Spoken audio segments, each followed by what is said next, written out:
पेटारातून निघालेल्या आजच्या गोष्टीचं नाव आहे बेडकाची युक्ती. चला तर मग गोष्ट सुरू करूया. एका बेडकाला खूप भूक लागली होती.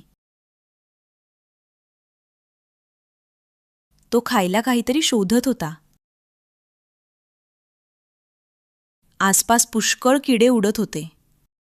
बेडकानं विचार केला, चला आज पोटभर जेवूया. त्यानं इकडे झेप घेतली, तिकडे झेप घेतली. वर उडी मारली, खाली उडी मारली, पण हाती काही लागलं नाही. भुकेनं तो अगदी अर्धमेला होऊन गेला होता. तो विचार करू लागला, हे सगळे किडे किती चपळ झालेत, कोणी हातालाच येत नाहीत. असंच चालू राहिलं तर आपण उपाशीपोटी मरून जाऊ. तेवढ्यात त्याची नजर एका मेणबत्तीवर पडली. तो लगेच त्या दिशेने गेला.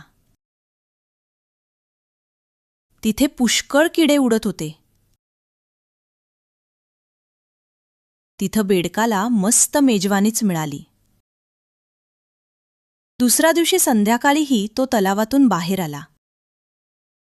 त्याच्या काठावर बेडकानं एक मेणबत्ती ठेवली. मग ती नीट पेटवली.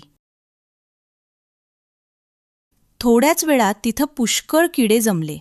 बेडकानं मेजवानीवर मस्त ताव मारला. बेडकाची ही युक्ती पाहून काही दिवसातच तलावाकाठचं दृश्य बदललं. आता तिथं रोजच रात्री मेजवानी असते आणि तीही मेणबत्त्यांच्या उजेरात. मुलांनो, तुम्हाला गोष्ट कशी वाटली? मजा आली ना? चला तर मग अशाच मजेदार गोष्टी घेऊन पुन्हा भेटूया. तोपर्यंत नमस्कार. अशाच मजेदार गोष्टी ऐकण्यासाठी हा QR कोड स्कॅन करा.